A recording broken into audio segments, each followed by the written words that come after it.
everyone. Welcome to the Hobbystreakers, episode 14. So, Hobbystreakers, for those who haven't seen any of the podcast, we basically go... Everybody tries to do 30 minutes of hobby every night, and then you try to do the longest streak possible.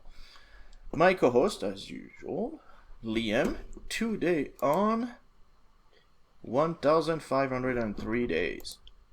Damn, that's 4 years, more than 4 years. So, hi Liam, how are you doing? Good? I'm alright, how are we? How are we doing? Good. It's all good. Good, yeah. I'm on 336. Hey, getting close to almost a year, so another month or so, and I'll be at a year. A little bit less than a month, so cool. So yeah, as you can see from Liam's head coif, it is Christmas today, if you're watching this when this releases, because it's gonna release probably on Friday. And so it's gonna be Friday the 24th. And so yeah, if you celebrate Christmas and all this, and blah blah blah and all, you know, with all the caveat that goes with it, happy holidays if you do holidays, Merry Christmas if you do, happy... Have a great Saturday if you don't. Yeah, well, Merry Newtonmas if you celebrate that one. Do you know why? Because Newton was born on 24th of December, which actually ended up... That's in the old calendar, so in the new calendar is actually the 3rd of January, technically. But still, his birthday is 24th of December. So if you want to do Newtonmas, hey, celebrate Newton. Woohoo. If you don't want to do any of this, then just sorry. Because it's, you know, like, it doesn't matter what religion you are, or you practice or whatever. I mean, it's a nice holiday. Enjoy it, get gifts, give gifts. Yeah, pretty much. Eat a shit ton of food. Exactly. Spend with the loved ones if you can, if lockdown and all that crap is not still going on in your country or city or state or whatever. So, yeah.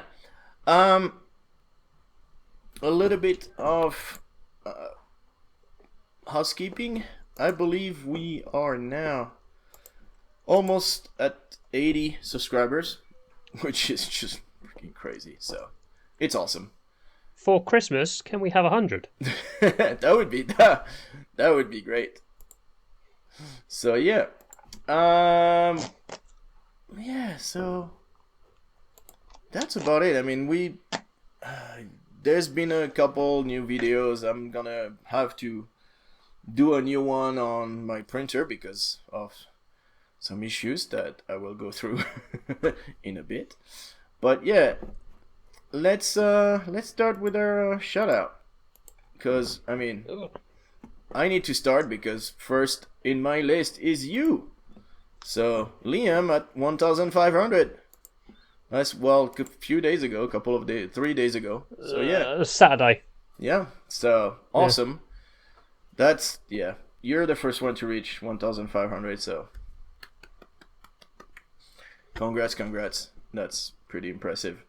I got Secretly Paul 100, Vuszczak 600, Oda CM 100, The Fellhouse 300, Cave Monster Art 100, and Lab K Painting 300. So all of you guys, good job, keep going. And yeah, some people that that have been following us, and so Lab K, The Fellhouse, you know, you guys hopefully listening to this, so awesome, keep going, great job. Hope you're having fun. I didn't see a lot on Instagram the last couple of weeks. The ones I did see, got Ironwaffleminis at 100, okay. Tekamania at 100, Paint.less.minis at 100. Is it like Paint More Mini? Is the anti-paint more maniacs. You know, Except he's on 100 days of hobby streak, so he's painting some fair few minis. Yeah. All right. Christopher.nelson.mn on 700, so closing in on the 2-year mark. Cool. Nice. Good job. Frothykat is on 100. That's a good name. Did 100 with a nice chibi Black Widow. Oh, from the Marvel United game? Was that the one? Sure, Probably. why not? And Silthorn too, So Hobby that's what I'm saying. So. on 300.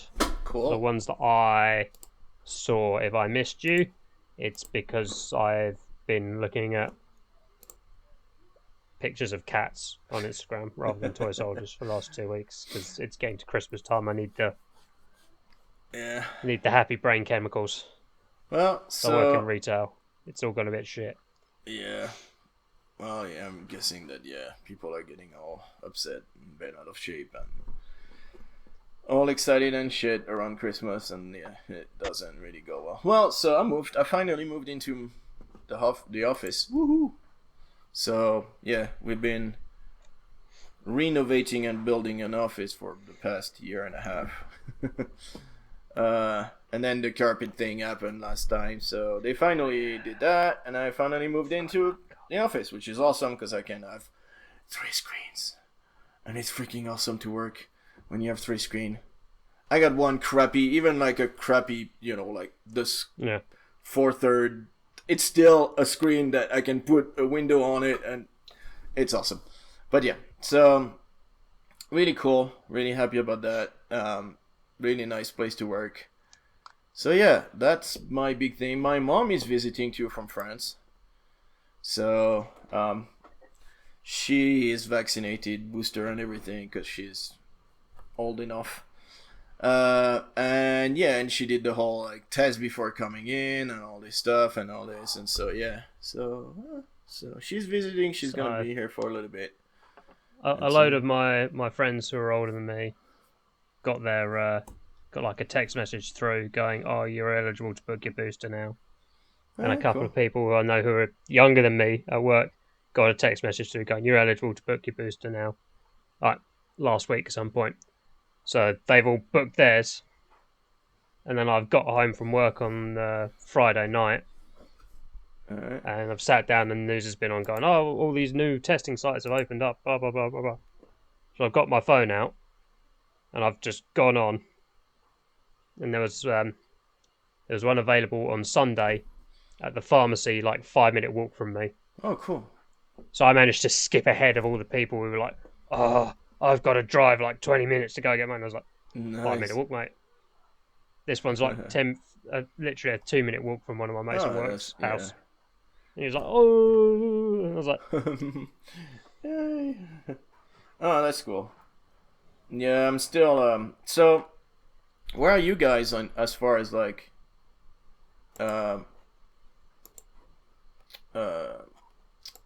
kids, vaccinating kids? I think it's 12 and up at the moment. At the moment, yeah, because I don't have kids. So no, but we already but because we already at the 5 and up, and I know a few of my kids' friends already.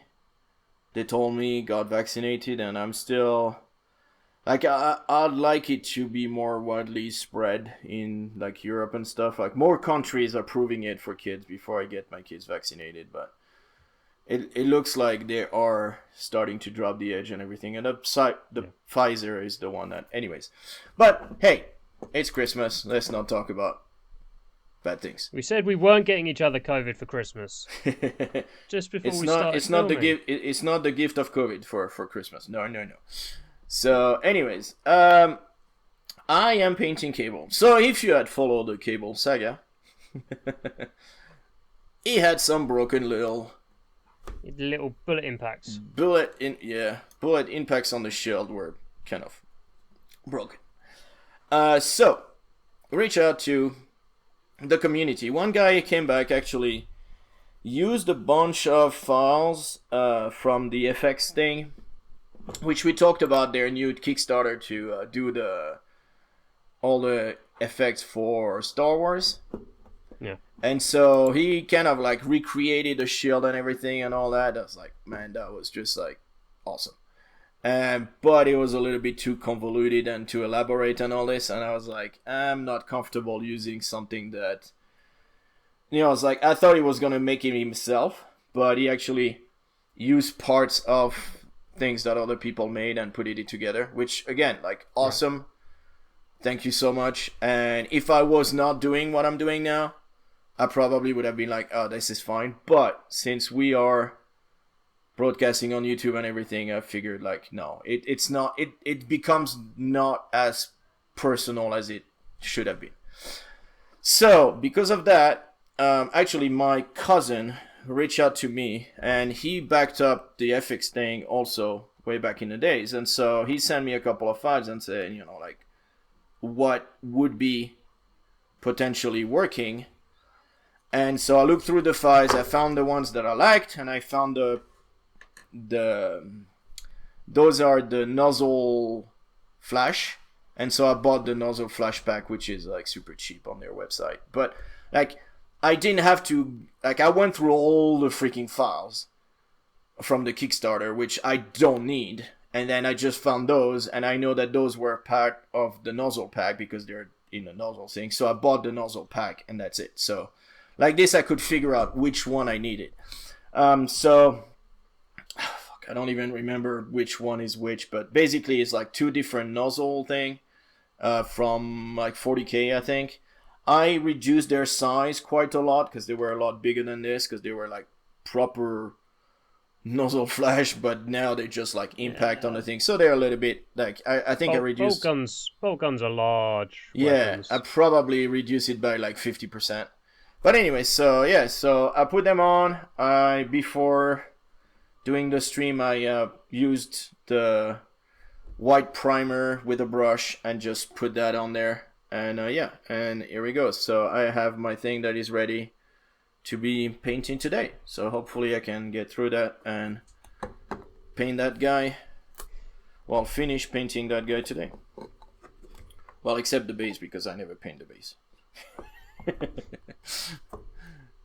So yeah. So today, it looks like you're doing some terrain. I'm still on the train. Choo choo. Train. I mean, just as we were starting, put the magnets on the base of Bastion. So, are there holes already for magnets? No? Okay. Do you make holes, or you just put the magnets and... Just glue the magnets on the base. Okay. Because I've seen there are some bases. I've got some here, actually. There's some bases of the bases that have holes in the bottom. Yeah. Are those for magnets or not? Or just because of the casting and the... They're because there are some kits... Oh, that have the hole! That have the pegs on the feet. On the feet. Yep. I've seen those, yeah. So they do some of those with the holes punched out, some of them with them not. I see. But then again, like, I thought they were pretty small to put a magnet. I think they're... they are the right size for the magnets that I use to put on bases. What do you use? You don't use this. Like, I got like some here that are the I believe 3x2. No, they're the 10x1. Yeah. Like they're the super flat one. Like like the 10x1. That's what I use on my handles. I've got some bigger magnets. That's what I use on this. Use for... But I need to put some bigger ones anyways. Alright. Models, really. So I'll probably end up putting some bigger magnets in the dragon when I do that. Now the question is, what do I use for Mr. Cable's shield? What color should I do the shield? Dun, dun, dun. Have you got it in clear, or is it solid? No, it is solid, which I wish they were doing the clear, because then you could just do a wash on it. Yeah. And I could technically like get the, because I know there's shields in that pack, and then get a shield that looked the same with the hexagonal thing, and I could basically use that and then print it in clear resin, or well, because I got clear filament but I don't have clear resin, but I could get like clear resin and put it in clear resin, and it should be pretty cool. But yeah, nope. So my thought, I don't know what I would do. I don't know what color it's supposed I to would be. do like that kind of light blue. Yeah, that's what I was thinking. And like dry brush or highlight like a white edge around it. Yep, because I've got electric blue. There we go. That's where it is. Yeah, I got this, which is pretty much electric blue. So I'm pretty much gonna go with that, and then we'll see. We'll take it from there. So yeah, so what did I do the past 2 weeks? Well, so I fixed cable. Yay. Also primed and, well, this guy, Dormammu, Mr. Huge Big Guy Dormammu. So that and all the terrain that goes with him, with also the two, so Blade and Moon Knight, which when I ended up, so I primed in black, which took quite a while. A lot longer than I thought, but because they're so big, yeah, the airbrush was quite... I was like, I could have almost done it, especially the piece of terrain, in with an actual rattle can. That might have been also... That might have worked, but anyways. And then I started doing this zenithal highlight, and that went pear-shaped, because all of a sudden started splattering, my airbrush started splattering and everything. It's like like spread everywhere. So that sucks. So I started I cleaned it, sonic cleaner and everything, and that took a while to do, as always, because it always does, which is why I don't usually wash it like that extensively, but it kind of needed it this time, so that's what I did.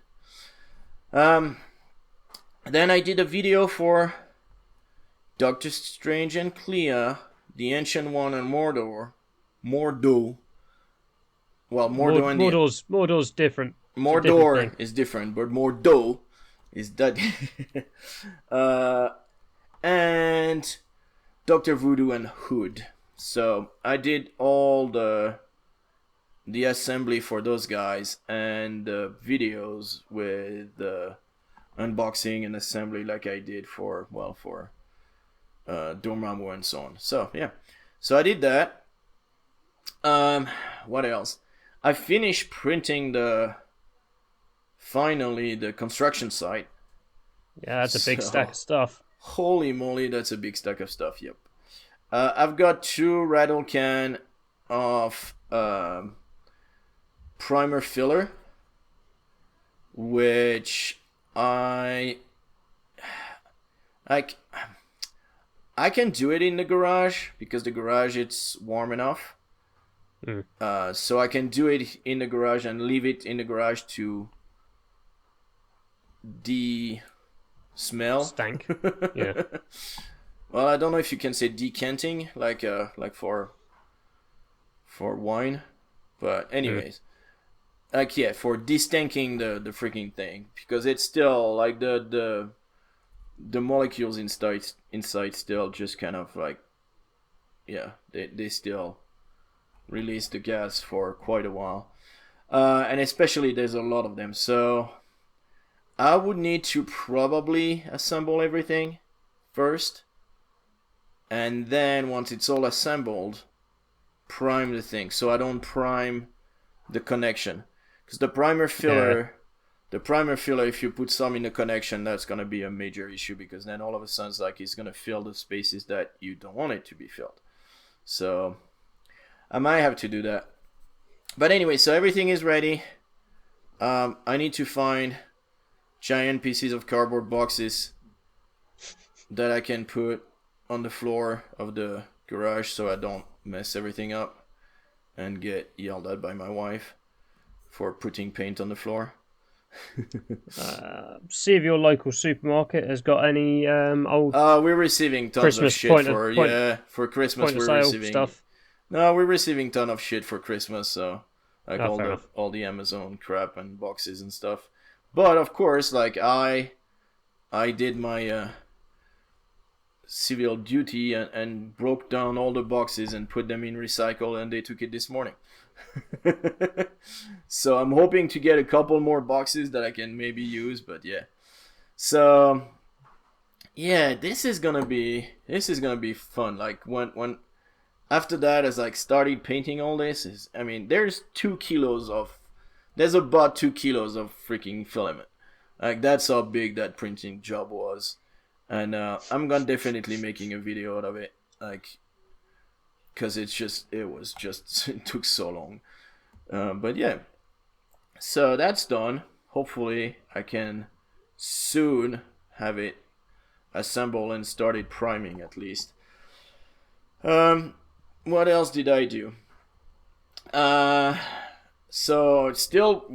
I'm still in the other space because my main painting space is still full of Housekeeping, which some are starting to look pretty good. Like I did this little troll, which I think looks pretty cool. All in blue because it's supposed to be like a nice troll. And then so I've done a few that are already pretty well advanced in finishing stages. So yeah, really happy about how it's turning out. Still got so much work to do on those, but yeah. And I started working because I was getting tired of painting Frostgrave, so I started working on Jean Grey. So yeah, just basic yellow on freaking, like yellow that just doesn't cover anything. Yellow is not my favorite color to paint with. I don't think anybody likes yellow to paint with. Yellow and white. I don't mind white because usually I don't paint white, I paint gray. And so gray actually covers pretty well, and then on top of that I start highlighting with whites and stuff, and so it works a lot better. But for freaking yellow, like even my base is still a dark yellow and it still covers nothing, and it's just annoying, so annoying. But yeah, so that's my that's my issue right now. And yeah, that's about it. I mean, yeah, those, like I said, I like this guy. Oh shit, is he completely stuck to the... I mean, this guy, which is all bronze, is like a golem. He's supposed to be a construct, so I printed a golem. But yeah, so, and I started working on the giant the frost giant, and so yeah. And today, printing some base to go with my silver bayonet. So I've printed those overnight, and I have not cleaned them up or anything yet. So I'll do that probably tomorrow or tonight if I have time. And yeah, so, and of course, if you follow me on Twitter, you saw that my printer just effed up. And I have no idea why. Nobody seems to know why. Everybody goes, huh, that's weird. So, yeah. Square Wave, by the way. Awesome, thank you. Always there to help with 3D printing. Does some amazing stuff on 3D printing. Prints with color filament and then highlights with the paint pen, which I think is an awesome idea. So instead of having to paint the whole freaking thing, all you need to do is basically print a color that's your base color, and then you highlight, like some items with those pens, and it just looks great. Where is my? Did I Did I leave it somewhere? Of course I did. No water. Oh my god, it's the end of the world. So yeah, I hope you cannot hear my mom and my wife talking in the background because they're super loud. I can't, so, so that's good. Well, yeah, hopefully the mic is not picking up. So anyways, what have you done? That's about me. Like, that's my 2 weeks. Yeah. I've had a very quiet 2 weeks in terms of things that I can show you and talk about. Yep. Well, I can show you. Yes. If I showed anybody else, I would have to kill you. Ow! That was my finger. Yep, I've finished another 5 models for the secret projects. Grant, Archmagos, messaged me, and he's got a correct guess. Oh. So he's worked it out. Just by the colors, or? Because that's what you showed, pretty much. There's other clues. Okay. And yeah, Saturday I decided, it's day 1500. I should probably show something other than a row of paint pots. Yeah. So I was like, it's a single character model that I've got sitting around that I can just bash out. So I got Bastion out, and yeah, I did about 3.5 hours work before I went to work. Did another couple of hours when I got home to finish him off, and then Sunday did a few highlights. Cool. And varnished him last night. Nice. So he's ready to join your forces? So when the super glue has finished destanкifying, then I'll have to find a box to put him in, because he's... I don't know if you've seen this, but where's the other Stormcast I've got on my desk? Is big. Ah. He's really big, or... Oh yeah. How tall is he supposed to freaking be? Like 3 meters tall? So that's... he stood on top of stuff, so that doesn't help. Yeah. So I raised the guy up so they're on the same foot level. Yeah. Yeah, he's like a head taller than everybody else. So the other guy comes up to his shoulders. So a basic miniature is supposed to be what, like 180? 1 meter 80? I think it's like supposed to be 6 feet, 1 meter 80, something like that. So he's probably like 2.5. Yeah. He's a big guy. So why are they so big? Is it like a... that's just him. Alright. Yeah, but that's just him because he's like a special character and all this. That's why he's so big. He was given power by the lore the and gods background is that he is the Lord Commander of this storm host. So that means that there is nobody else above him in the chain of command for this storm host. So he needs to apart from Sigmar, who's a literal god. So. Alright. And is Sigmar like ever represented in a miniature? No. No, okay. I was just wondering if they had. So you've got the Celestant Prime and Indrasta, who are... They kind of go slightly above the Lord Commanders and slightly below Sigmar in the chain of command, but they don't actually fit into any of the particular hosts. Okay. Okay. So, well, people always go, Sigmarines. They're Space Marines, but fantasy versions. Yes.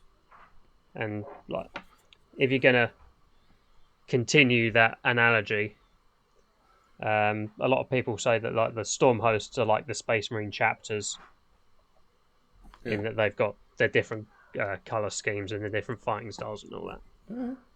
But I always like to say that they're a little bit closer to the Space Marine Legions.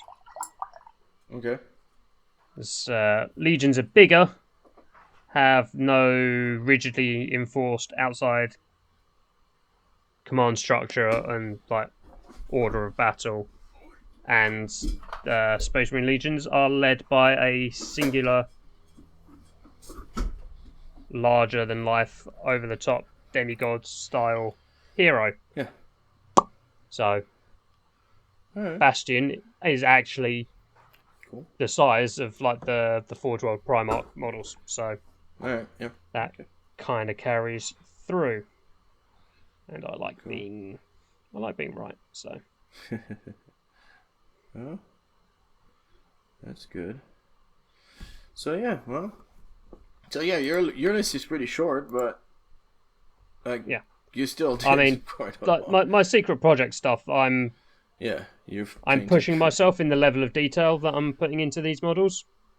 So there's lots of highlighting and layering and stuff. So that's nice. I'm trying to improve my craft.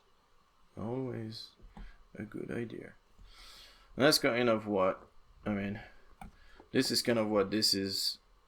Doing a hobby streak every day is kind of allowing us to do. Try new things and push yourself. There's the natural like progression you'll get from just painting, working on just painting every day. You'll get you'll naturally get like better brush control, and you'll be faster at putting the same color scheme down on stuff. Oh no, yeah, of course. I remember one of the first mini that I did. I spent about 10 hours on it. Yeah, I would probably spend an hour doing the same now. And so yeah, maybe not an hour, but like a couple of hours to get the same level that I did, because I had to. I didn't have the technique that I have now. Not saying I'm a great painter, far from it, but it's still like there is a definite progression. I do feel like I'm in that stage where I am at a plateau, which I know happens, where I don't see a big difference between my successive minis right now. But I know that if I take a mini even from a month ago, you can see it better. But yeah, it's still not as pronounced as the first mini that you make, and then 6 months after, progression is just it's huge.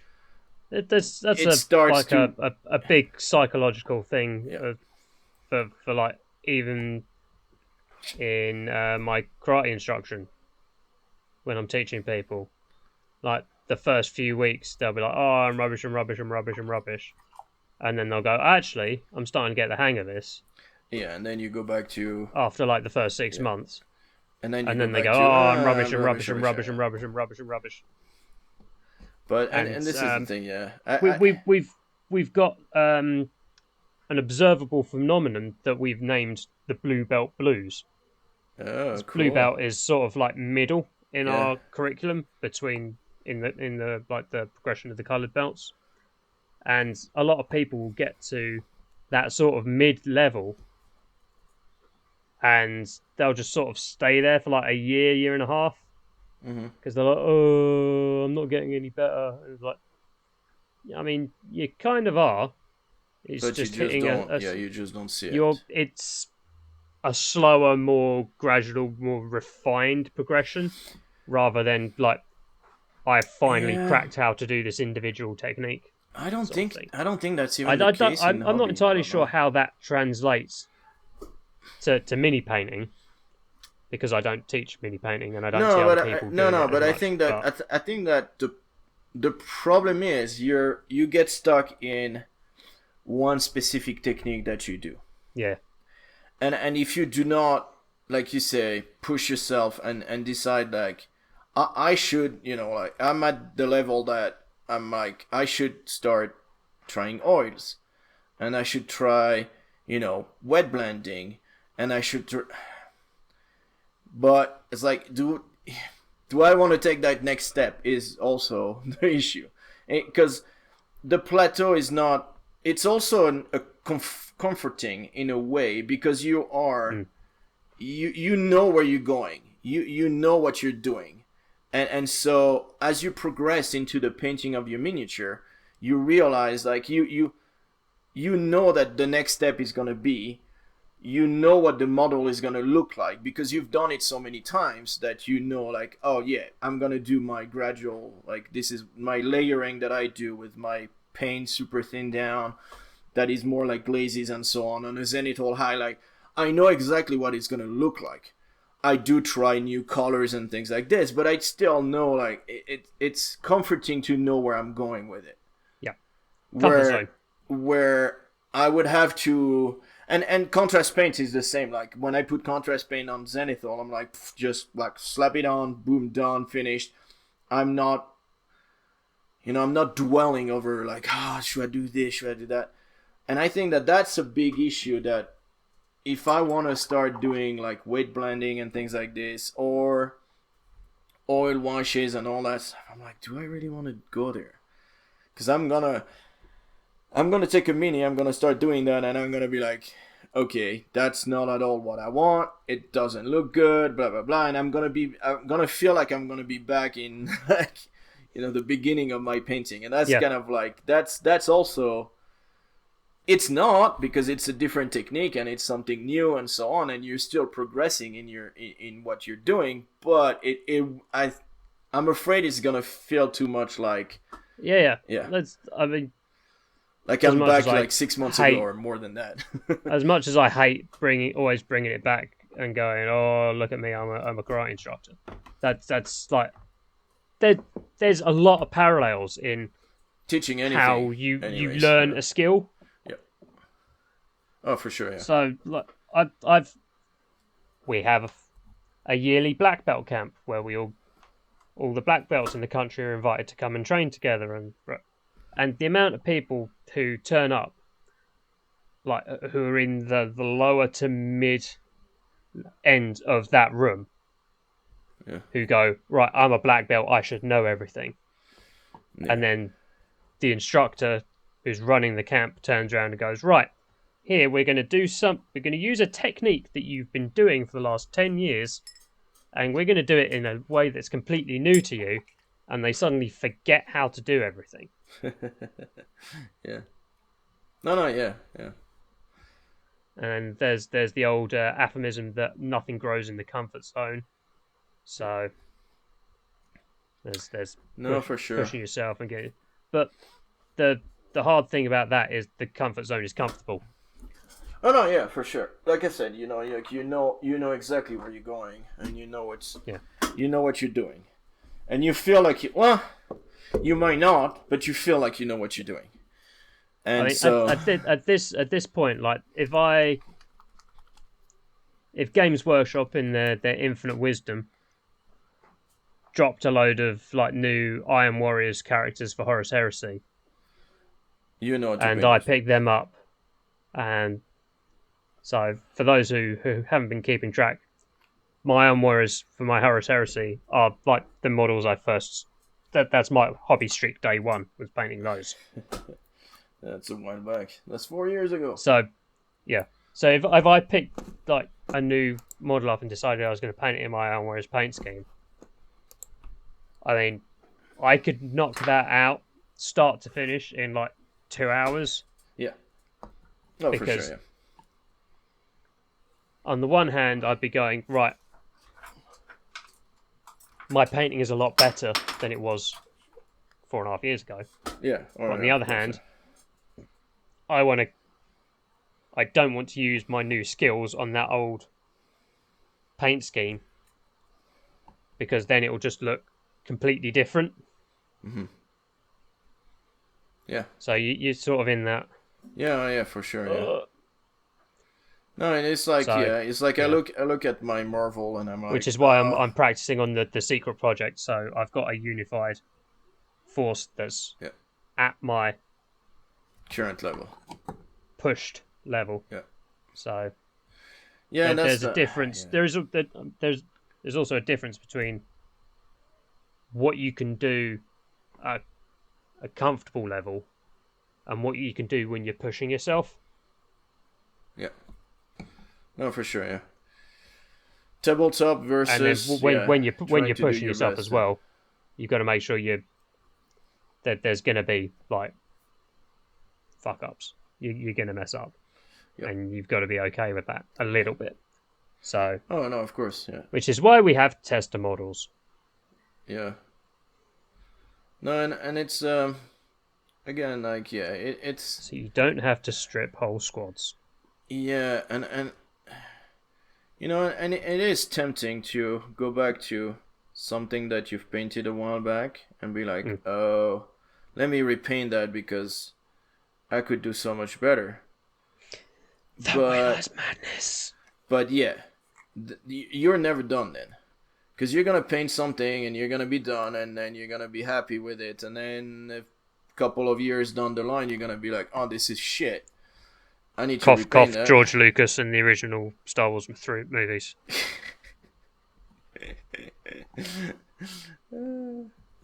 True. Tell me I'm wrong. I like all of them for different reasons. Very different reason. Some of them are good action movies. Some of them are awesome stories. Yeah. And suck for lightsaber combat. When you have two old dudes fighting with their canes. That sucks. I wish they could redo them with... and have them like... No, fight. Just properly. Leave it. Just. But no, yes, leave exactly. It. I wish they could, but they should not. But yeah, I still hate the freaking first, like, what I consider the first episode, 4, 5, 6. Yeah. The fighting were awesome for the 70s, but man, it's like two old dudes fighting. It sucks. I think that Mandalorian captures the essence of the old storytelling with the new improved CGI and filming technique, because they don't do CGI that much. They actually, have you seen what they do now? Yeah, they film in like in the like almost 360-degree room with projected thing on. This is freaking awesome. The volume. Yeah, they call it. Yeah. That's freaking awesome. Like this is it for me. Like that's the future of filmmaking. I mean, when you've got ILM and Disney money to throw at something, then yeah. So that for me is like the best of both worlds. But yeah, other than that, some of them are good action movies. Some of them are just We've got slightly off topic. Yeah, exactly. Rogue One is awesome, by the way. Also, yes, for the people who wants to see a good movie. To bring it slightly back on topic about Mandalorian. Sure. You finished that diorama yet? Nope. I have not. They are, well, this is the thing. So they are painted. Fully painted. And I'm gonna grab my little dudes, which are right here. So you've got the little crunchy robot is painted and glossed so that they look plasticky, shiny, as in the movie. There is the one that's split in half. So that one is done too. If I can find the camera. So that one is done too. And Mr. Luke is done too. And that was a mini. That just lost the wing. Oh shit. It's alright. And then Luke is finished too. Woo! I might do a OSL on it, but yeah. And then the pieces are, the floor has been primed, not painted, and then I have no idea where the back is. And I was looking for it last time, and I think it might be in my box of 3D printed stuff. Oh no, there it is. Okay, I found it. So yeah, primed also. So I just need to paint the backgrounds and then put everything in place, and that will be done. And I actually might do that for the same friend I did the diorama of Yoda lifting the X-Wing. I might do that. Alright, so I put Black Templar and it is absolutely not working the way I want. So I need an actual real black. Where's my black? Damn it. There it is. Yeah, sorry about the moving out of the camera, but like I said, I'm not in my usual painting thing. I'm leaving this here so that I'm forcing myself to work on it to get rid of it. It's like, but yeah, it's a pain. Well, anyway, so that was not the topic at all. No. But it was it's a good conversation, and it's a good topic, and we talked about this before. But yeah. Yeah, I mean, that was a whole episode, like Yep. 4 or 5, I think. What the fuck is that? Holy moly, what's wrong with my black? So yeah. We ran an actual poll for this week. Streak poll! And the reason I ran this poll is because, like, there was The Inquirer, I think it's called, where Tabletop Inquirer. Yeah. So, they do those really funny posts on stuff, and I mean, like, yeah, it's super funny. It's satire for the hobby. Yeah, and it's super funny. But they actually... Mostly workshop stuff. Yeah. Well, yeah, and they posted one that was, like, hobby gifts that will pretend to love even if they shit, basically. Like, that all hobby people will pretend to love. Or something along those lines. And it was just like a bunch of stuff. And I was like, oh my god. And then I've thought, well, what actually is a good gift to give on Christmas too? And this is because we also had a topic in our list that was essential tools for the hobby. And I think it kind of goes together, because what is a good first gift that you can give someone that's just starting the hobby? And yeah, when you're just starting, you want to have a few things that for me are essential. And so my poll was paint sets, brush sets, airbrush and compressor, and a random model. Of course, after that, there's tons of other things, and we'll go through other potential gifts that people, that you can buy to someone that's new. So, paint sets actually was the main one, 54%, so more than half of the people said, yeah, I wish I had either I wish I'm getting a paint set, or I wish I've gotten a paint set when I started the hobby. Now, if you do not, well, I'm guessing people watching this probably are in the hobby already, because we're pretty niche.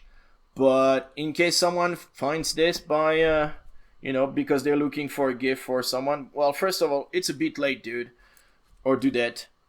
Like, seriously, it's Christmas. If you're looking save it for the birthday. For the birthday. Go for a birthday or whatever, or or the next Christmas, but that might be far down the line. But they might find this next year or a few years down the line. But so if you want to paint sets, there's a few brands that make paint sets that are pretty good. Army Painter. If you really want to go all out, they have like $100, and you have all the paints you probably will need for the first few years of painting. I mean, that set is huge. Now, a lot of people don't like Army Painter because of this and that and that. You need to empty the paints when you receive them. You need to empty the excess medium in there. Or your paint is going to be too thin and too liquidy and so on, and then you won't get the coverage that you want, and going to be issues.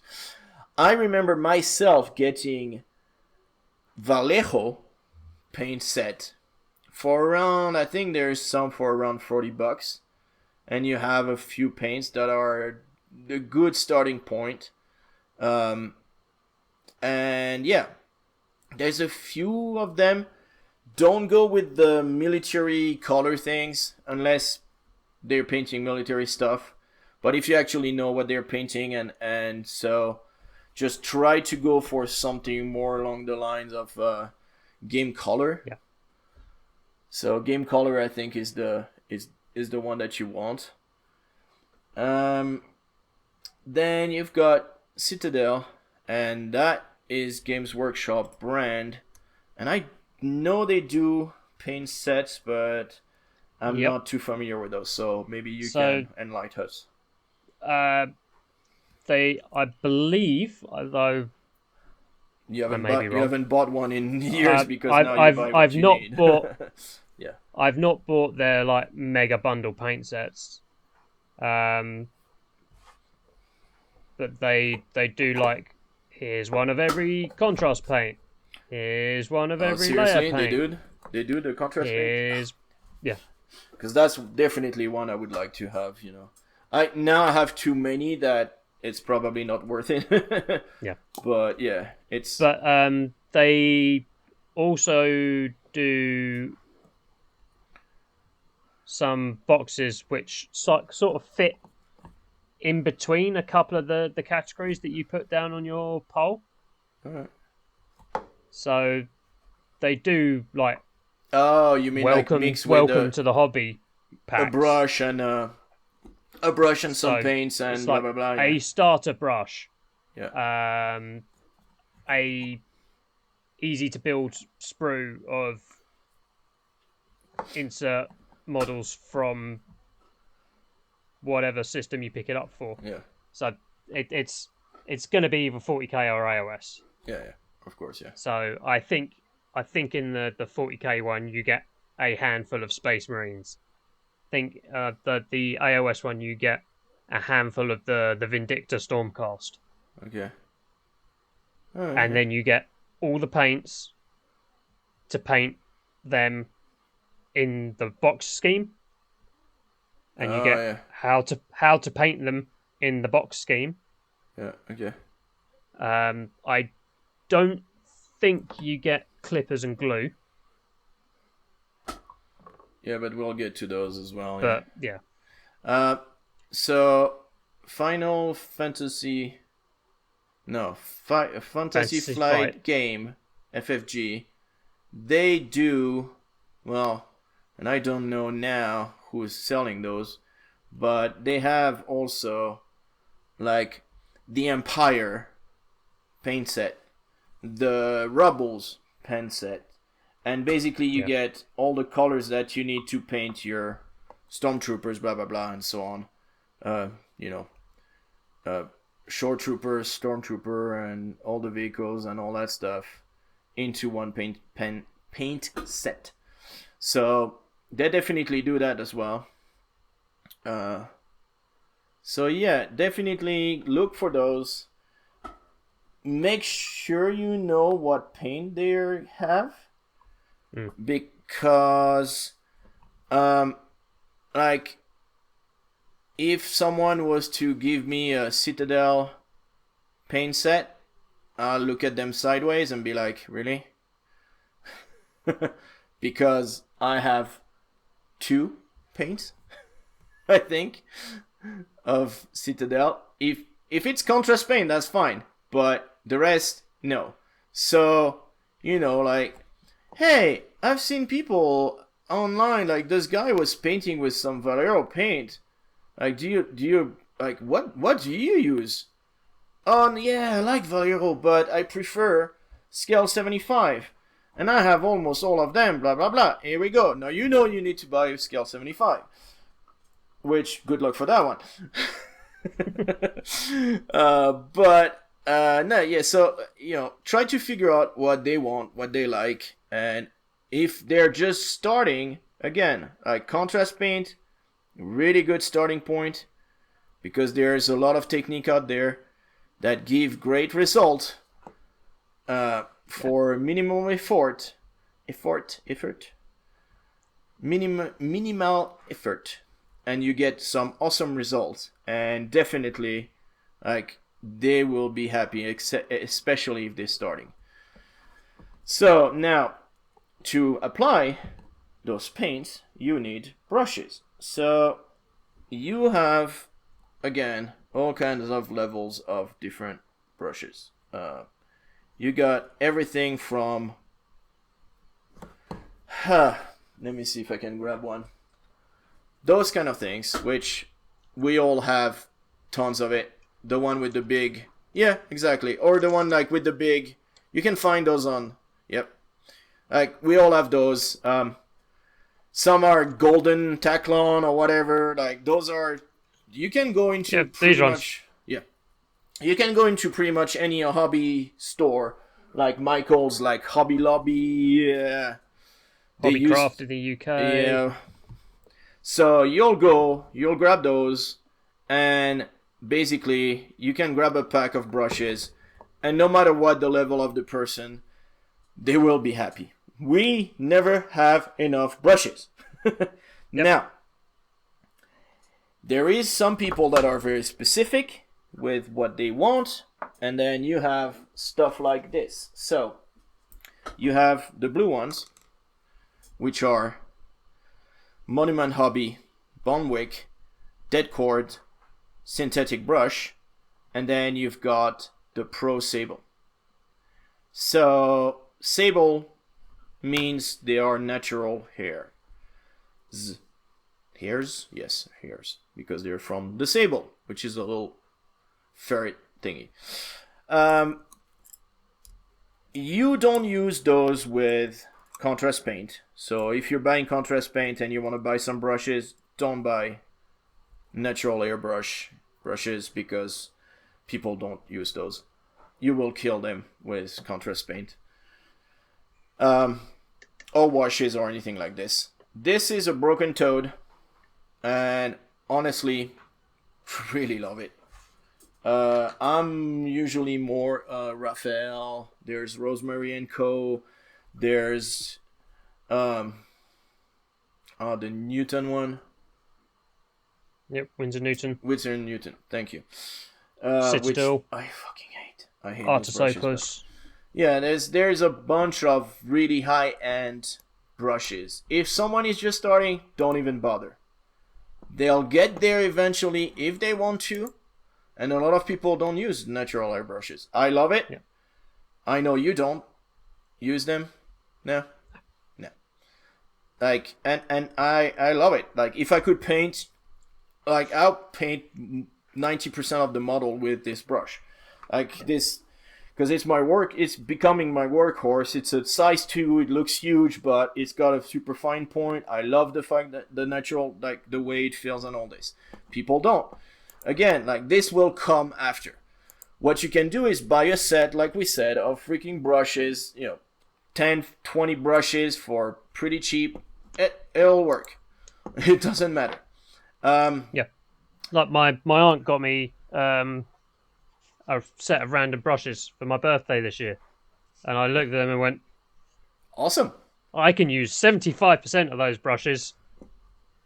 Good job. Yeah.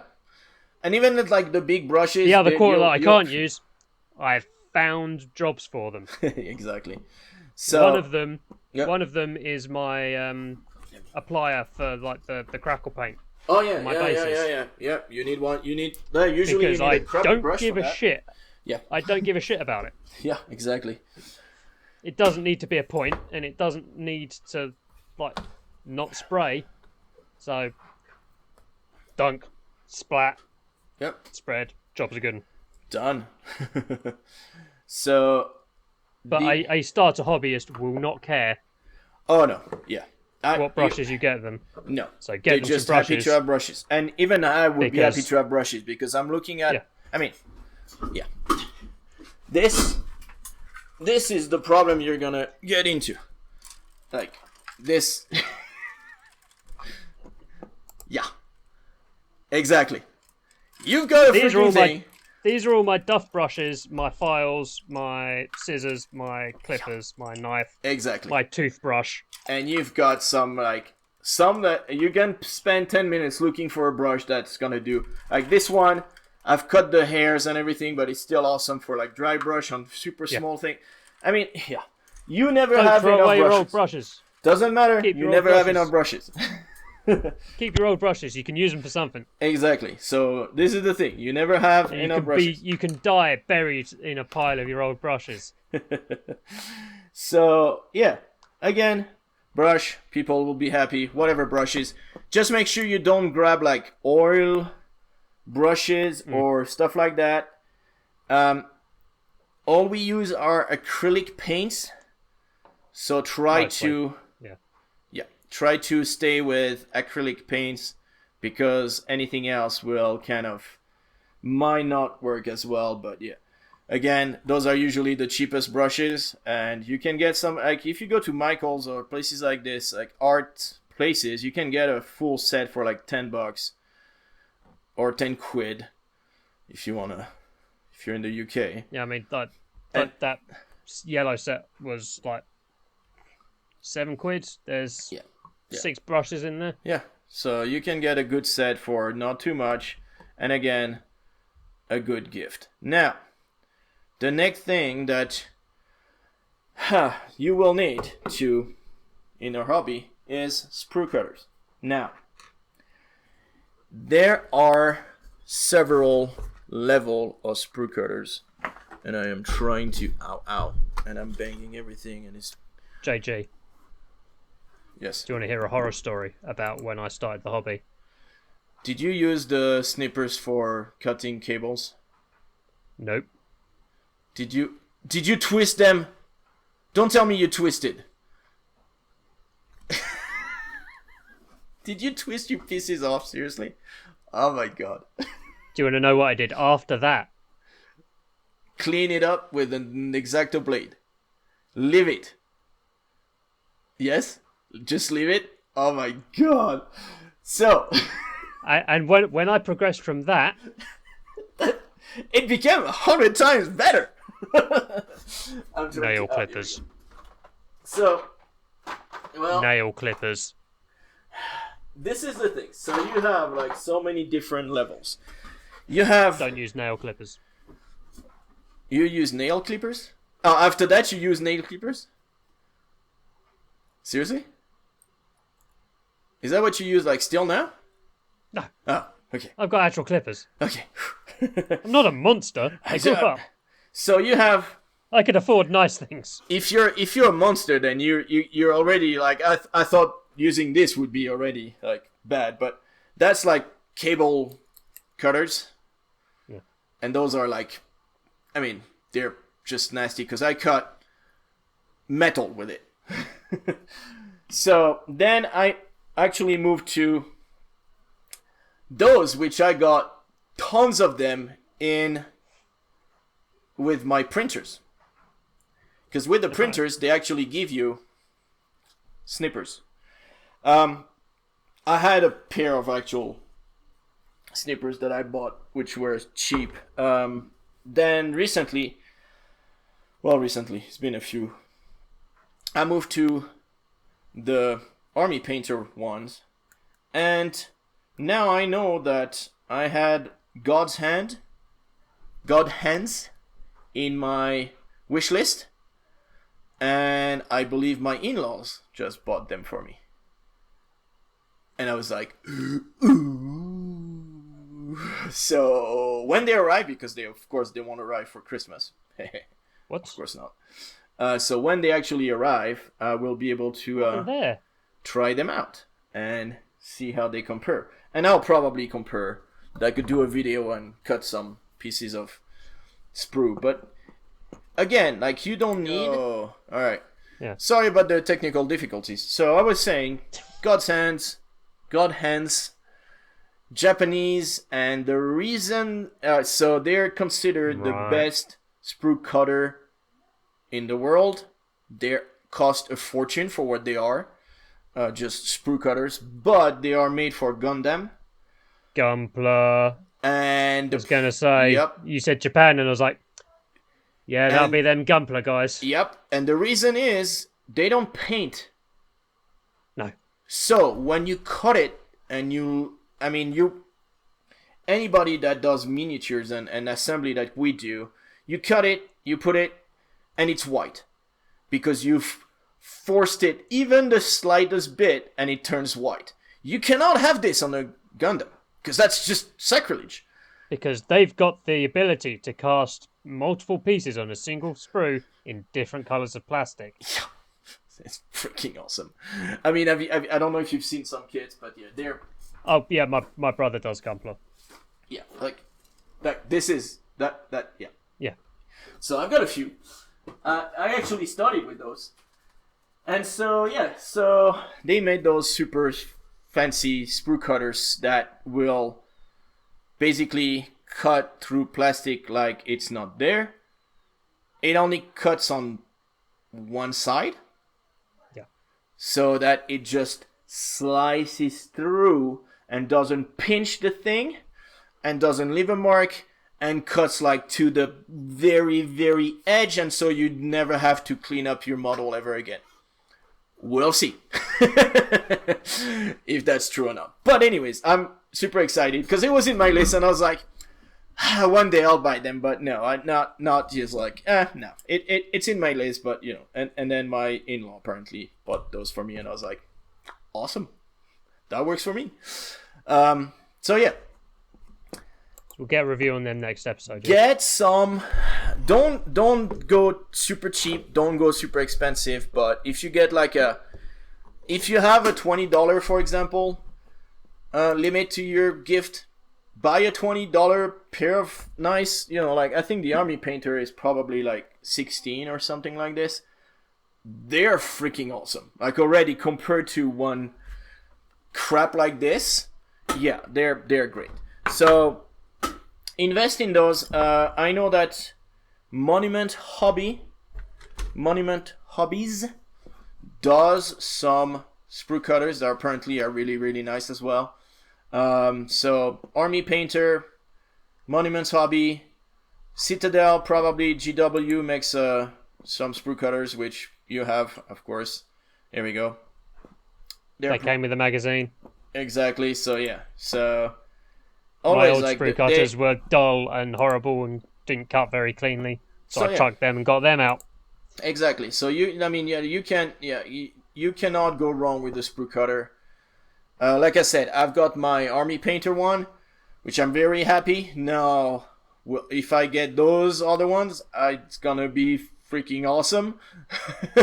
So yeah, you will always get happy with that. Now.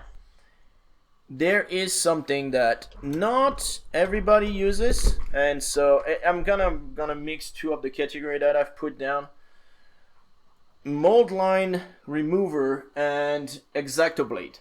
So a lot of people use X-Acto blade for removing mold lines and the little knobs from the pieces that you cut and all this. Now, Monument Hobbies makes a mold line scraper that is just freaking awesome.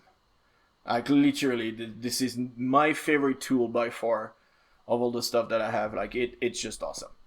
I know Citadel, well, GW makes one probably under the Citadel brand because it's all their paint and stuff, so maybe, or GW. But anyway, Games Workshop makes a... Games Workshop, yeah. Right. So, for the magazine, they sent us one of these. Exactly, and that's what, and that's you put... It's the end of a mold line remover. Those ones they sell in the Warhammer stores... That you basically can put right here, right? Have a handle that it goes on. Yeah, but it's the magazine for some reason. Yeah, it's an X-Acto blade handle. It's the same. With the hole and everything, yeah. Like, so... Right. X-Acto My blade. X-Acto blade's a little bit smaller, so that doesn't... Yeah. So completely different shape to the Monument's hobby. Monument hobbies is hard to describe. It's kind of look like a scraping, sculpting tool, but a lot more rigid. It is heavy.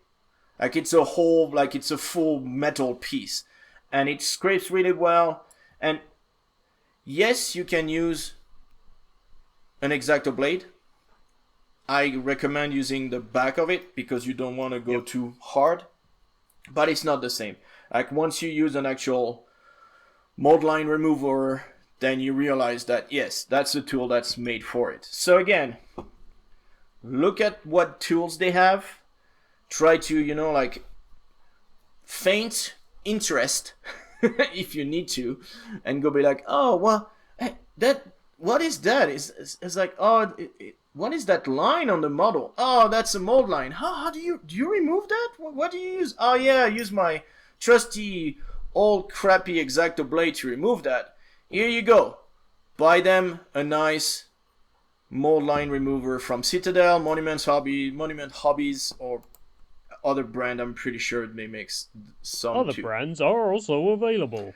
Probably Army Painter will make one, I'm pretty sure. So, and then again, X-Acto blade, really, also if they do a lot of terrain and build themselves, like build stuff themselves, that's definitely something that you want.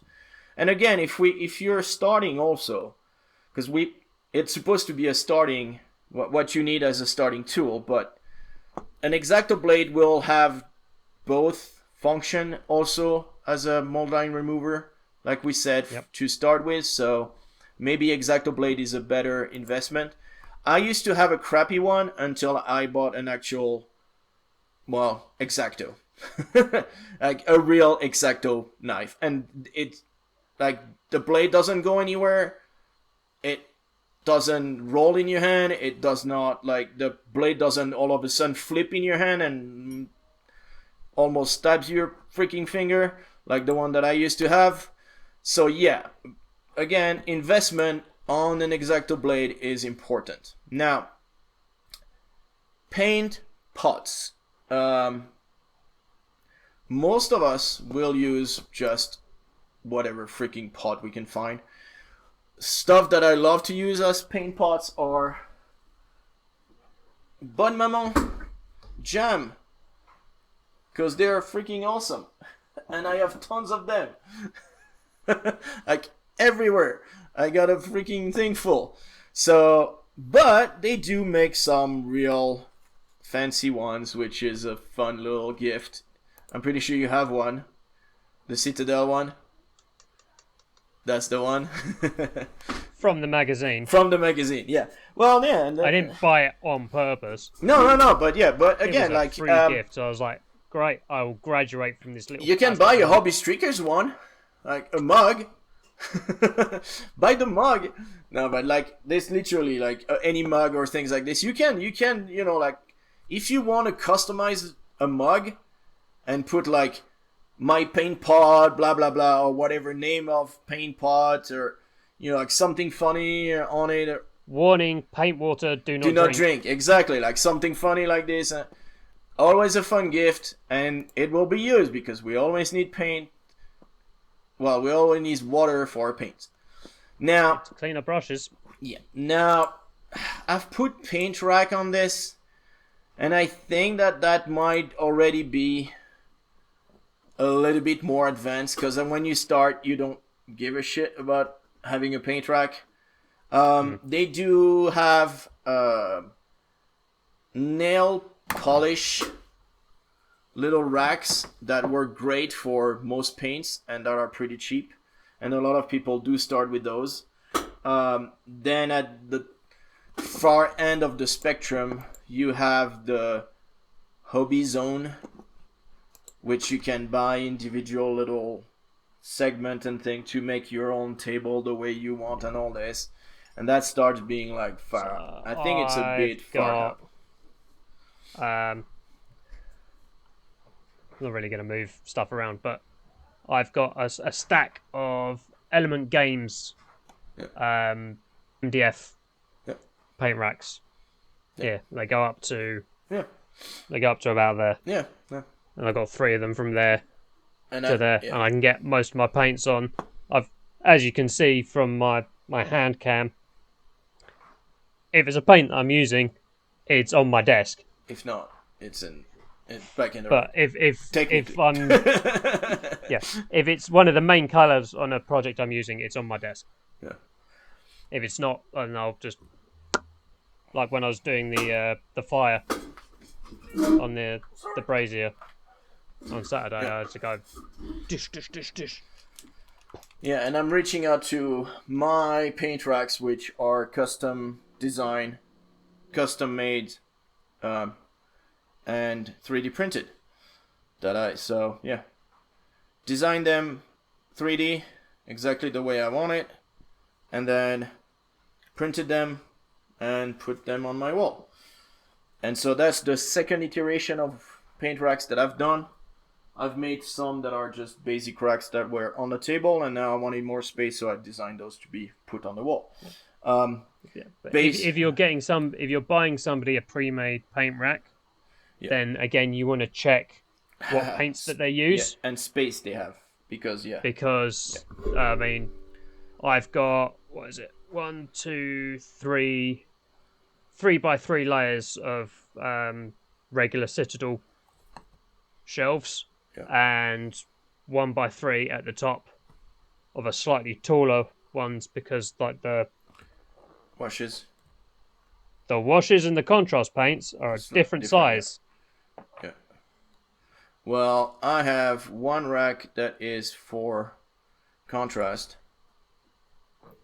for Citadel contrast and regular paints and washes, and I have 2 racks that are for my Vallejo paints. So yeah, because I use mostly Vallejo.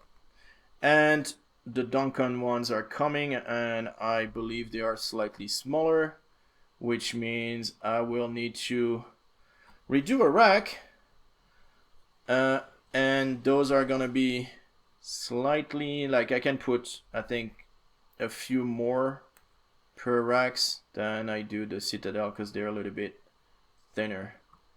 So yeah.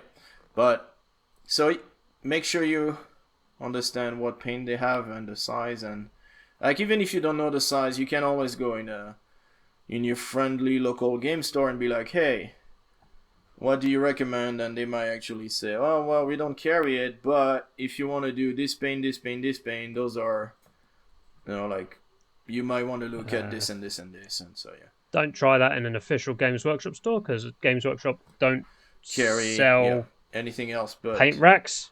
Yeah, and they don't sell anything else than their own paint, so they won't. Than their own stuff. I mean, if you go into a Games Workshop store and ask for a paint rack, they will attempt to sell you, if the guy running the store is any good at their job, will attempt to sell you one of their hobby boxes. Okay. Oh, to store their the paint? Project boxes, which, I mean, they're not a terrible investment. So if you're the kind of person who travels a lot and wants to take your hobby with you, or the person you're buying for travels a lot and they want to take their hobby on the road, then grab one of these. It's going to come in handy. I mean, I've got one of their old style hobby boxes. Yeah. And the lid of it is here. I don't know why it's on my desk, to be perfectly honest. But it's buried under so much crap now that it lives there. It's just this permanent resting place. Yeah. But they've got like a little fold out rack that sort of sits like a 45-degree angle, and it's like hex. Got hexes in that you slot all your paints into, and it's got a brush rack, and there's a little slot for your Citadel paint pot and all of that. So it's, all right. I mean, if we're talking strictly about like starter stuff for the hobby, yeah, that might not be something. Oh, or get one of them. Get them a paint pot. Get them a selection of brushes. Yeah. Get them a starter paint box. Yeah. I mean, if they're into workshop stuff, then you can get it all at the same place. Yeah. Definitely, yeah. As I say, other brands are available. Oh, for sure, yeah. Well, I don't. Yeah, so I was wondering, like, anything else that I missed? Where's the show notes gone? So I've got Well, rid of the show notes. I've put model, like, but again, like, if they're just starting, a random model might be, like, fun, but it might not be something that, again, like, if they're starting like a specific army or something. If they're specifically starting out, just getting into it, then. Yeah. Like I said at the beginning of this bit, get one of the workshop starter kits. Yeah. Oh yeah. That's pretty much. Oh, there's some models in there. They'll have all of the really basic level stuff that they need to get into. Do they make like a 40k and AOS specific one? Yeah. Yeah. Exactly. Yeah. So yeah, that's kind of what you want. Then. I mean, if they don't play Space Marines and they don't play Stormcast. Then great, they've got models to try stuff out on. Yeah. And they've got a selection of decent paints. Yeah. That they will probably end up using at some point. Oh yeah. Yeah. And I mean, a lot of like my early painting was right, these are the paints I've got. Now I've got to come up with a colour scheme in those paints. So you're kind of forcing creativity that way. But if they want to go for a specific army scheme, then... No, and we've all been in that position where... Like when we did our episodes a while back about technology in the hobby, I mentioned that the Citadel app, Citadel Colour app, that's got paint schemes on for basically all of the official paint schemes for the official, like, sub-armies that Workshop do. Mm-hmm. So you can find a quick and easy 4 or 5 colour paint recipe for the armies on that. So if you know what specific, like, Space Marine chapter or demonic host they're after, then you can buy that. Historical wise, if they're starting to get into historical stuff, then the sort of stuff I would recommend for that would be more Osprey uniform guides. Yeah. So yeah, those are really good. This is what they wore in the Prussian War of 1760, whatever. Yeah. So then they've got like colour guides to paint off or whatever, and then they can bind the paints their own way. Or you get one of those, you look for it for them, and then go that one. Well, I think we covered. So hope that everybody's getting some good stuff for their Christmas. If we missed anything, let us know. Yeah, definitely.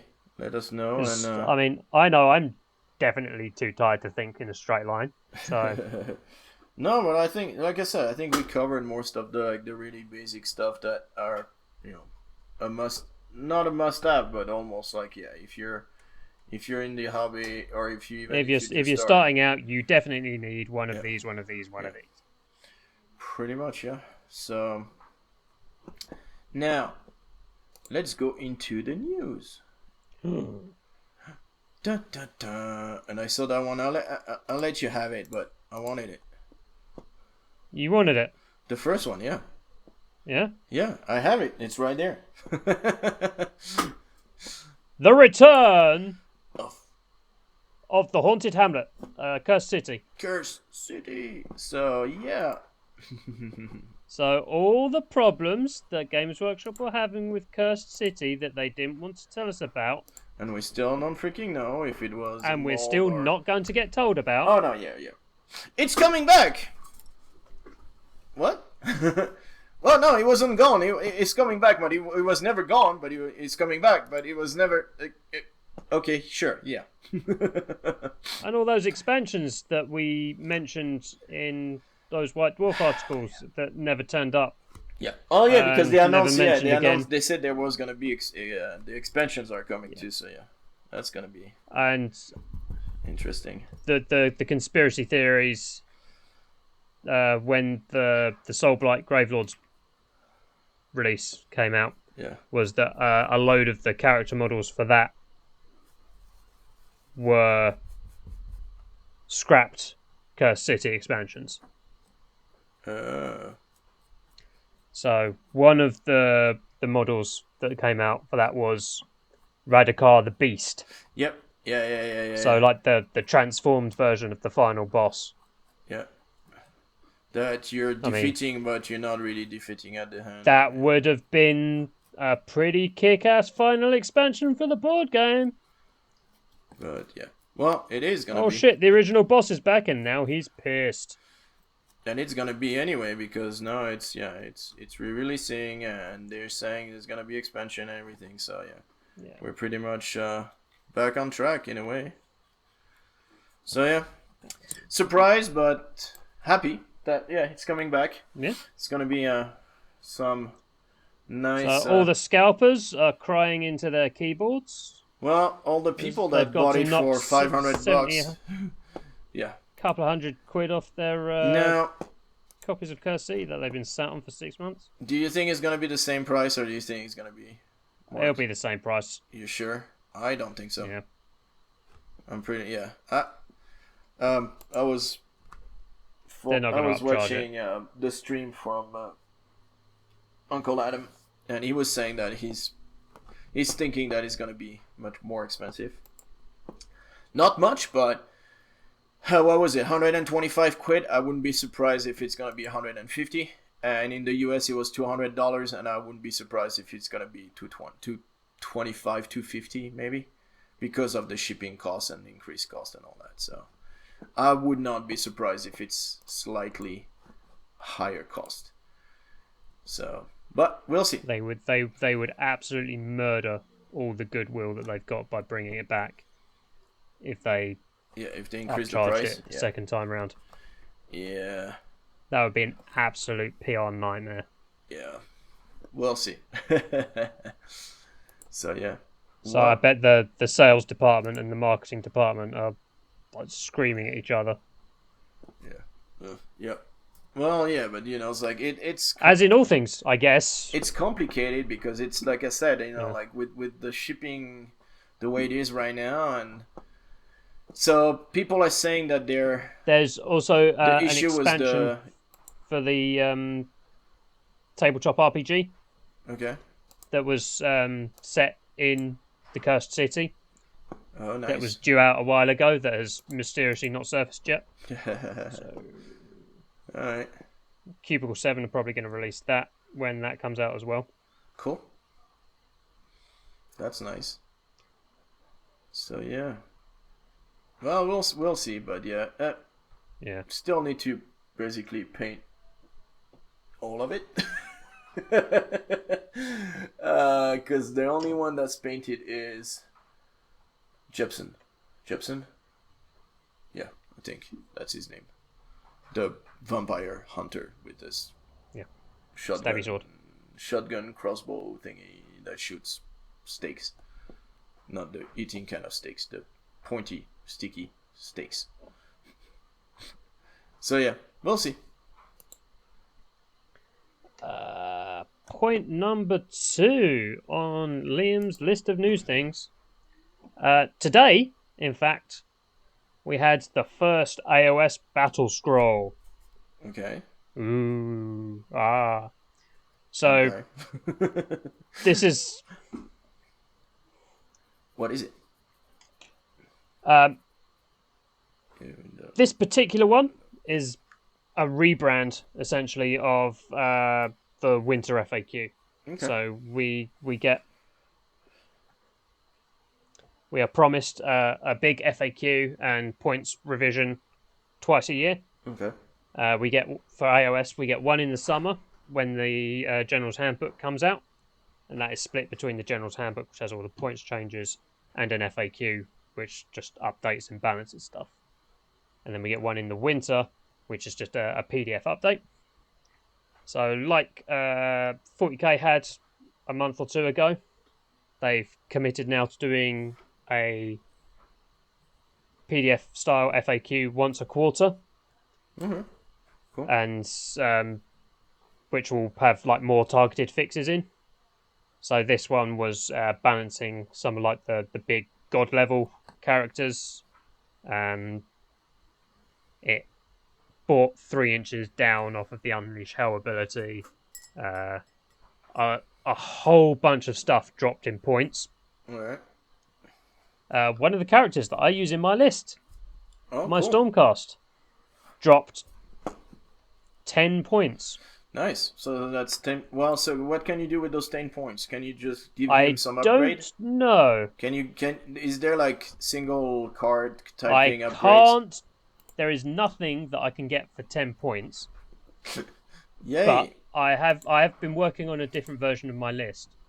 So Alright. I might be able to shuffle some stuff around and potentially fit a different unit in. Maybe, possibly. Alright, cool. I don't know. It's the 20th anniversary of the Lord of the Rings films. Already? Fuck, I'm old. Yeah. Jeez. So some of the old Middle-earth strategy battle game stuff is on Made to Order. So if you want some old Lord of the Rings models, you can go and order some of those. The Advent Rumor Engine. So they do a bit every week on the Warhammer community website where they take a really zoomed in picture of like a really tiny bit of model, put it in black and white, and then go, "What's this?" and then don't do anything about it for 8 to 12 months. But at the end of the year, they do like one a day in the 25 days leading up to Christmas. A lot of those are looking decidedly plastic Eldar, which would shut a lot of people up. One of them I saw the other day looked like a Nighthorn for Age of Sigmar. But I haven't looked at all of them because there's a lot of them and I'm busy. So I will. There's a guy on Twitter called Warboss Kurgan who collects and collates these, and then when a model is revealed, he'll go, "That matches that." So you can go on his website and you can look at all the rumor engines and then go, "What's the latest one that they haven't revealed anything from yet?" And other fun things like that. Yeah. And the last one I've got on my news thing is Ms. Dana Howl got a set of the Army Painter speed paints. Oh, yeah. Okay. So like we were talking earlier about all the contrast paints, this is the Army Painter version. So she's painted a couple of big flappy dragons. And they are quite cheaper, so... Yeah, they are significantly cheaper. And I think the tweet that I've linked there is Dana going, "Oh, by the way, this is what they look like going through an airbrush." Oh, nice. And immaculately painted dragon. So... Cool. If you wanted to know, Army Painter speed paints go for an airbrush quite well. Yeah, well, same with the contrast paint. They're pretty cool through an airbrush. So, yeah. They do a nice filter type of thing. Alright, so my news. Well, you're gonna be surprised, but Marvel Crisis Protocol. Hey, who knew? So they Atomic Mass Games announced X-23 and Honey Badger. So those are like the two successor of Wolverine in a way. They're like yeah, they use his DNA, or I don't really know the. Stop moving things. Yeah. Trying to look. So X-23 has 2 claws instead of 3, and then Honey Badger has 1 claw instead of 2, and then X-23 is the one that's in Logan. Logan. Yeah, in the movie Logan. Yeah, exactly. So nice model. I don't think I've heard of Honey Badger. A lot of people were complaining about the Honey Badger pose, but because she's hunched over and everything, but it's kind of fitting to her character in the comic book and everything. But anyway, so yeah. Now there was some leaked orders in a way from a website. I don't know what it is, but the 2 packs are Nick Fury Jr. and Shield agents, and Shadowland, Daredevil, and Elektra ninjas.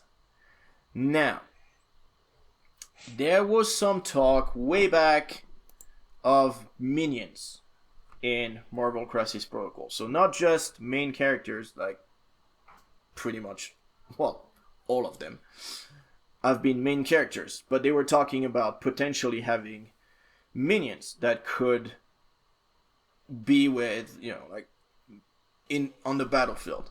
So yeah, henchmen kind of stuff. Yeah, they're minions, henchmen, whatever you want to call them. The tracksuit gang, if you've been watching Hawkeye. That kind of thing. Yeah. Yeah, exactly. So they're saying minions will be limited to 1 per character, and only specific character can take them. They are part of their cost. So you got threat level. If I can grab they're too far, but basically each character has a threat level. You build your roster based on threat levels and so on. So they will be already included in that cost. They count as injured for securing objectives. So if you have that guy and another guy, one of your guy, and your guy is not injured, then they will count automatically as injured. So they will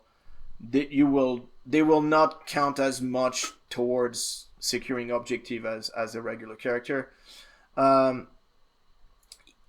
There was some stuff that there will be multiple minions on one base, which would work on the 50mm basis. I guess they could maybe put a few, if I don't know how they would do it, but so yeah, we'll see. Maybe towards the end of the year, AMG will announce that. That would be pretty cool. So like the 2 packs right now, you got Shield agents and Elektra's ninjas would be 2 of the potential minions that would be available. And so we'll see. But it would be interesting. Of course, Hydra will have agents of Hydra, because if agents of Shield, Shield agents, so you're gonna have Hydra's agent for sure. You might have, like you said, some like gang stuff. The Hood would be a good one to have, because I know that in the comic books and everything, he's always like, before being the Hood, and he's always been at the top of a gang. So there might be a new card for him or something with like the minions attached to it. You can 10 do rings. Yeah. 10 rings. 10 rings, yeah. Yeah, because those models are not out yet. You've got Kingpin. He's got a lot of also, like he could have minions as well. So there is a few out there that could have, like you could have like Kree. Yeah. Kree forces. Or Skrulls. With Kree and Skrulls with some of the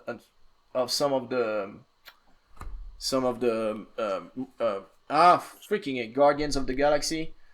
So we'll see, but there is potential to have a few. I mean, Black Panther. You could have like some of the different faction soldiers, like a big rhino would be nice. Just saying, You know, I'll paint a rhino, like a giant freaking rhino. But yeah, that might be a bit big on a table. But no, but like Dora, get Dora Milaje in. Yep, exactly. There's already. Okoye. Thank you. Yeah, I was thinking Yeah, there's only a. Well, but. Yeah, but she would be. She could be. Yeah, she could be a leader of a group of yeah. So, again, we'll see. There is potential there. A lot of people were not too happy about like minions when they were suggested by other people and all this. So we'll see how they are managed. Like this is the thing. If they are managed properly, because people were like, we don't want a big army. We don't want 20 characters of like whatever shield agents. We don't want like 20 shield agents on the board and so on.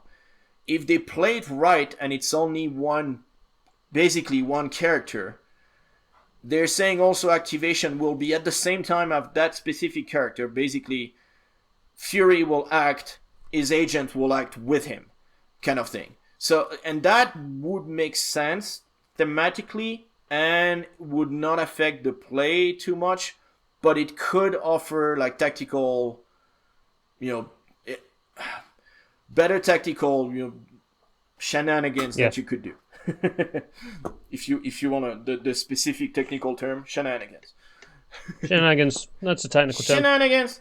I'll allow it. So, anyways, so that I thought, it's like I found it on Facebook. Guy posted it. I don't remember. I'll put maybe the Facebook link below. But anyways, yeah. So interesting, very interesting. Not sure when they're gonna come out, but yeah, there's still quite a lot to come out before even like X23 and Honey Badger. Well, in the US anyway, we still have the Hulk Buster, which are the other ones.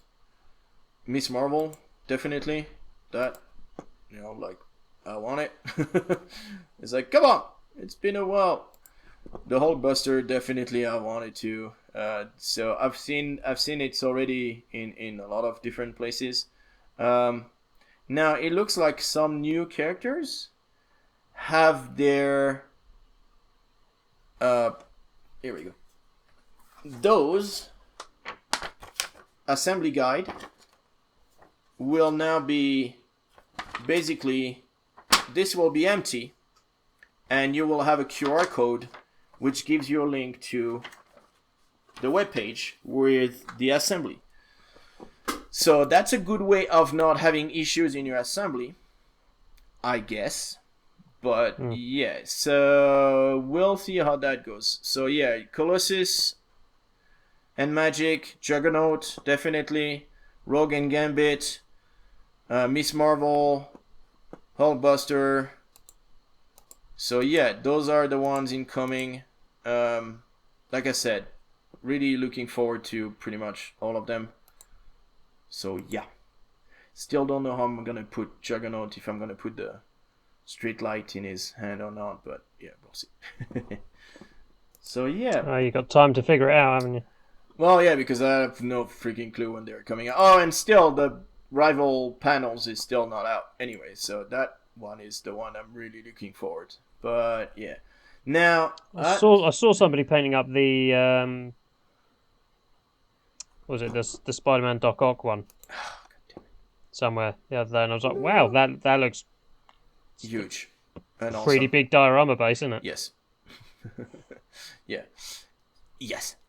It's awesome. Yes. Now, changing completely realm back to board games. Now, most people will be familiar with Gloomhaven. Yep. And the successor, Joseph the Lion, which was a lighter version of Gloomhaven in a book kind form thing that apparently it's easier to put on the table and so on. I have 3D printed a bunch of stuff for Gloomhaven in those box behind there. Like terrain and stuff to replace the tokens.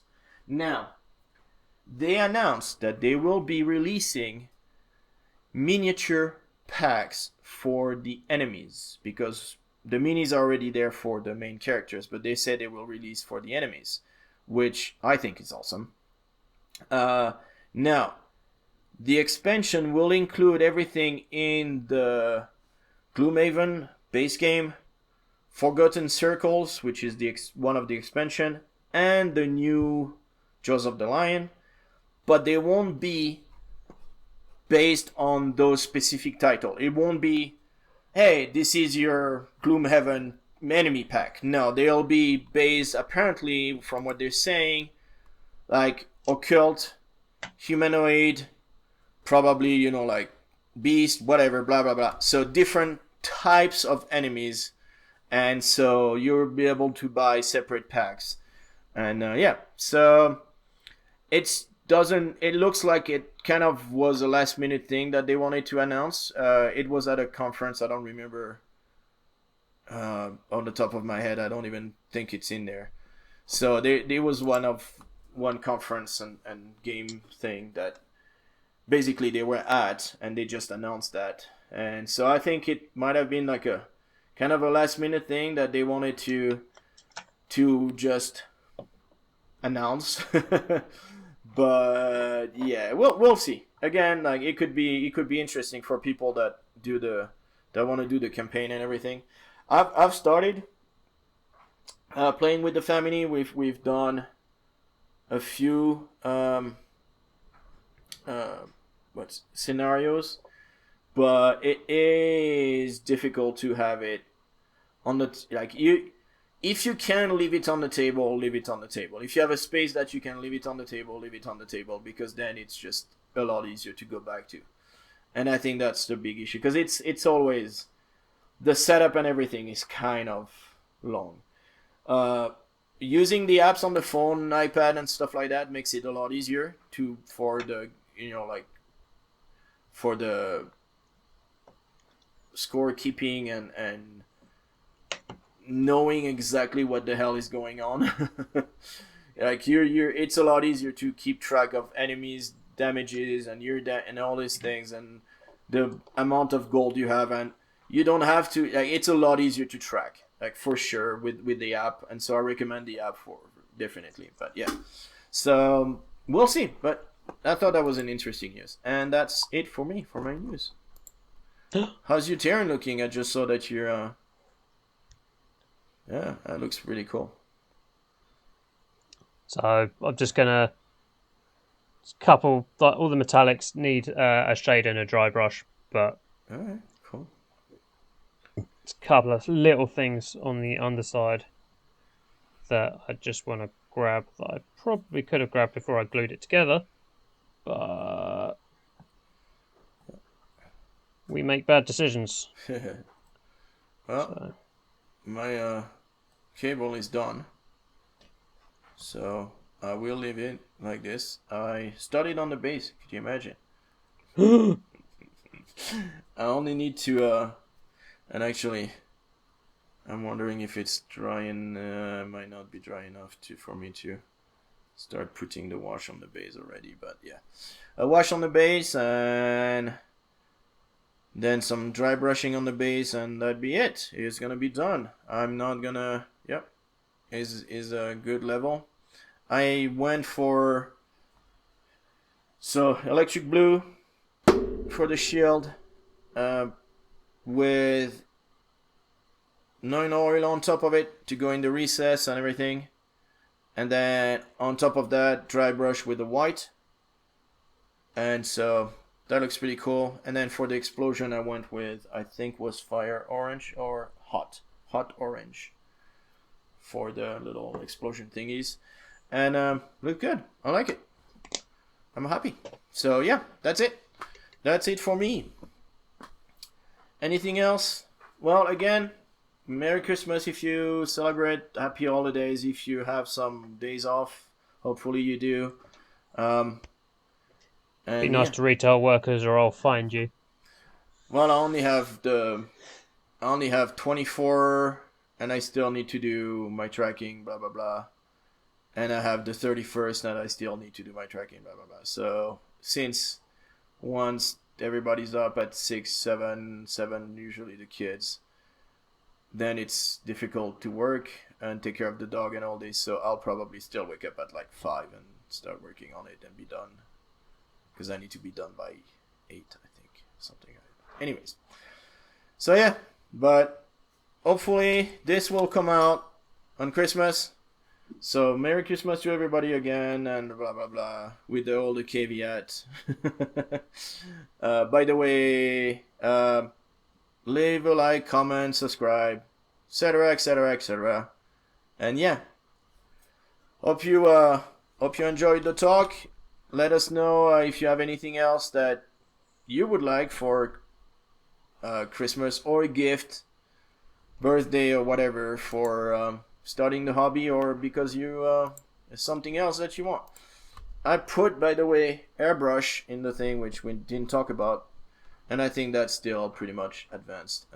Yeah, but yeah, I wanted to see if a lot of people thought that was a basic tool. I don't think it is.